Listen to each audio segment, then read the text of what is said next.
Para petualang sekalian, jumpa lagi di channel Petualang Ide, channel pertama di Indonesia yang membahas keuangan negara dan daerah. Petualang sekalian, kali ini mari kita ulas sedikit tentang 5 kesalahan pengelolaan keuangan daerah yang sering terjadi. Ayo, kita mulai.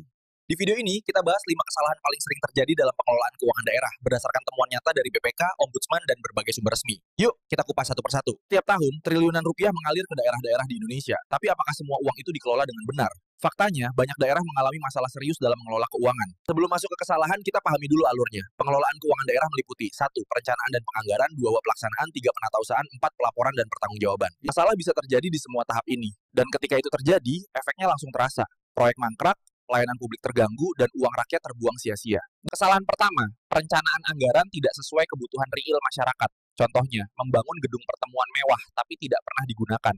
Contoh lainnya terkait kesalahan ini adalah menganggarkan pengadaan komputer di daerah yang belum punya listrik stabil, menyalurkan dana hibah tanpa kajian manfaat, dan lain sebagainya.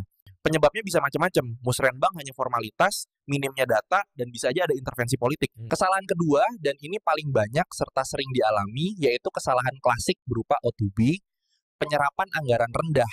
Dan ini akibat proses lelang yang lambat, kesiapan dokumen teknis yang kurang, terlalu banyak proyek dimulai di triwulan keempat. Ini bukan soal teknis administrasi semata. Kalau dibiarkan, bisa membuka peluang korupsi. Kesalahan ketiga, belanja daerah tidak sesuai prioritas. Contoh kasus nyata, dana pendidikan kecil, tapi anggaran perjalanan dinas sangat besar. Kesalahan keempat, tidak patuh pada peraturan perundang-undangan. Kesalahan kelima, kurang transparan, Pemda tidak mengunggah dokumen APBD di website. Tidak ada penjelasan belanja prioritas. Warga tidak tahu kemana uangnya pergi. Dampaknya, partisipasi publik rendah, masyarakat sulit mengawasi, proyek yang tidak sesuai kebutuhan tetap lolos. Demikian kira-kira 5 kesalahan yang paling sering dilakukan dalam pengelolaan keuangan daerah. Menurut petualang sekalian, ada yang lain lagi. Silahkan ditambahkan. Jangan lupa like, subscribe, dan share video ini jika petualang sekalian merasa itu berguna. Sampai jumpa di video selanjutnya. Tetap semangat.